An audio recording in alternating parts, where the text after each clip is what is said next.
For 3 months, I'd been seeing a guy named Rex, a total stranger I'd only met online. We were in the thick of it, that honeymoon phase where every night my phone would blow up with messages that made my pulse jump. Miss you, sweetheart, dreamt of you again last night. You were all over me, begging for it. I was about to suggest we finally meet, but then he sent me a picture, a casual shot of his desk. And I saw something familiar, the crest of the Falcone crime family, and I work for a company owned by the Falcones. For 3 months, I'd been sexting a dangerous man, a made man in the mafia, who could be right under my nose, and just when I was trying to figure out who he was, I saw them, the custom black onyx cufflinks I'd picked out for Rex, on my boss, Marcos, wrists. Chapter what were you up to? My thumbs flew across the screen. I hit send. I stared at the chat, waiting for the man I knew only as Rex to reply. This had been my ritual for the past 3 months. I'd added him on a whim. We hit it off instantly, falling hard and fast until things got intense. My phone vibrated. It was a picture, a side shot of his computer desk. A few files were scattered next to the keyboard, working and waiting for a text from my sweetheart. A smile crept onto my face. This man knew exactly how to make me blush with just a few words. Maybe it was time to take this offline, to finally meet in person. But as I was about to type my reply, my fingers froze. Bottom right of the photo, on the corner of a folder, was a sliver of a metal pin, a falcon with its wings spread, the Falcone family crest, the same mafia that owned the company I worked for. My online boyfriend was one of them. I stared at the screen for a full 10 minutes, my mind blank. My thumbs hovered over the keyboard. Babe, what do you actually do? Are you with the Falcones? I typed the words, then deleted them, over and over. I didn't know what to say. If I asked, he'd ask right back. He'd want to know where I was.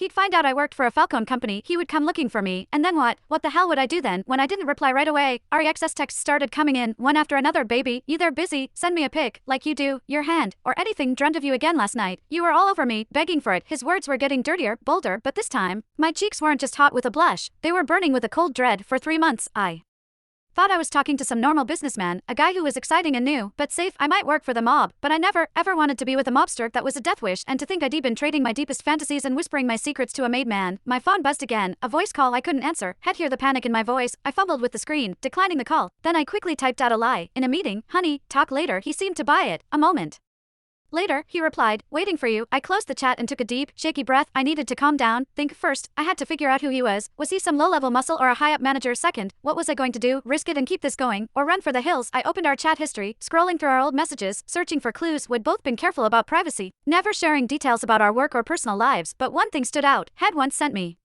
and a pic from a gym mirror. His stomach was perfectly defined, and just below his left ribs, there was a black tattoo. It looked like some ancient, cryptic symbol, all sharp lines and mystery. It was the only identifying feature I had. The problem was, I couldn't exactly start ripping open shirts at headquarters to play a game of Find the Tattoo. Chapter back at my desk, I scanned the office. Men in expensive suits with stone-cold faces prowled the halls. Any one of them could be Rex.